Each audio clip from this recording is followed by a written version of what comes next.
Hello viewers, আজকে আমরা ইভেন্টের mirror clone technique challenge attack করব। তো এইটা খুবই সোজা ছিল বেসটা। তো আমরা প্রথমে সিসি থেকে ট্রুপগুলা বের করব। তাই আমরা একদম সিসির সামনেই যে আমি পয়েন্ট করে দিছি ওইখানে একটা ব্রুম উইচ ছাড়বো, তাহলেই আমাদের হেড হান্টার বের হয়ে আসবে। এখন আমরা ঠিক উপরের ইলিক্সার স্টোরেজের এই জায়গায় স্কেলেটনটা দিব, যাতে হেড হান্টারগুলো উপরে যায়। ওর উপরে আসার সাথে সাথে ফ্রিজ দিব, আর সাথে সাথে পয়জন স্প্রে। ব্যাস, কাজ শেষ।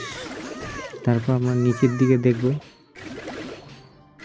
তো এইবার আবার আমরা একটা ব্রুম উইচ দিব, তারপর গোলেম, কুইন, সাথে একটা ইনভিজিবল স্পেল দিব, তারপর আবার রেজ স্পেল, সাথে আবার ইনভিজিবল স্পেল কুইনের উপর, যাতে কুইনের কোনো রকম ড্যামেজ না হয়।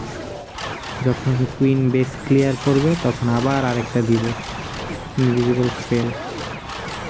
এখন আবার আরেকটা ইনভিজিবল স্পেল দিব, যাতে টাউন হলটা আমরা নিতে পারি। টাউন হল নিয়ে নিলাম।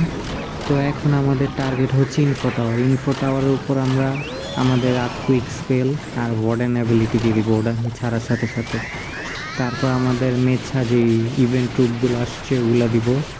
তারপর আস্তে আস্তে আমরা বেস ক্লিন করার জন্য ব্রুমিচগুলা ছেড়ে দিব। ব্যাস, এইভাবেই আমাদের ফিজটা চলে আসবে। তো খুবই সোজা একটা অ্যাটাক ছিল, অত বেশি হার্ড ছিল না আগেরটার মতো। তো যারা যারা এখনও এই ইভেন্ট চ্যালেঞ্জ কমপ্লিট করেননি তারা কমপ্লিট করে নেন। এইভাবেই আমি চ্যালেঞ্জ কমপ্লিট করি। তো দেখা হবে নেক্সট কোনো চ্যালেঞ্জ ভিডিওতে। Bye bye.